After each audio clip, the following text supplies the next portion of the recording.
Walang karatula ang lumang ospital, pero kilala ito ng lahat.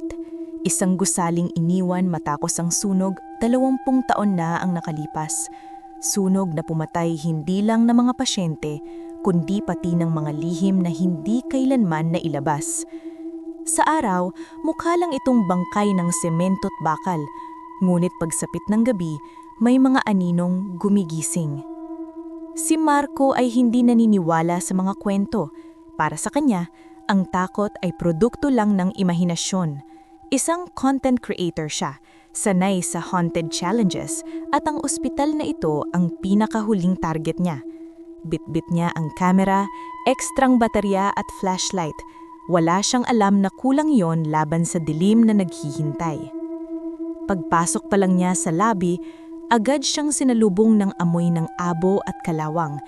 Ang sahig ay may mga marka ng itim na tila yapak, kahit walang paa ang gumawa.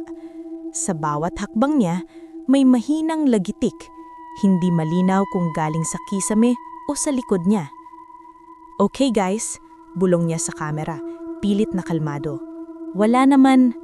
Biglang humaba ang anino niya sa pader, hindi dahil sa ilaw, kundi dahil may isa pang aninong dumikit dito. Mas payat, mas mahaba, at gumagalaw kahit nakatigil siya. Napalingon si Marco. Wala.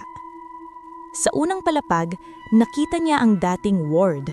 Nakaawang ang mga kama, may mga sirang IV stand at mga kurtinang kumikilos kahit walang hangin. Doon niya narinig ang unang bulong. Mahina, paos, parang galing sa lalamunan na matagal nang hindi humihinga. "Hindi ka dapat nandito." Tumigas ang kanyang katawan. Pinatay niya ang kamera sandali, pilit pinakikinggan ang paligid. Tahimik.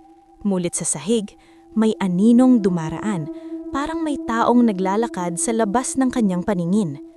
Umakyat siya sa ikalawang palapag, kung saan daw pinakamaraming namatay noong sunog. Doon, mas makapal ang dilim. Ang flashlight niya ay tila nilalamon ng anino. Ilang hakbang lang ang naaabot ng liwanag bago ito mamatay sa kawalan. Bigla, tumunog ang mga pinto ng sabay-sabay. Bam! Bam! Bam! Parang may sabik na sabik makalabas.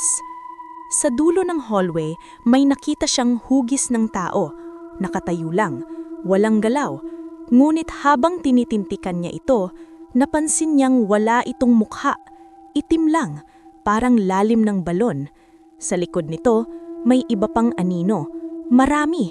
Dahan-dahan silang humihiwalay sa mga pader, parang mga piklat na nabubuhay. Tumakbo si Marco, ngunit ang ospital ay hindi na pareho. Ang hagdan ay humahaba.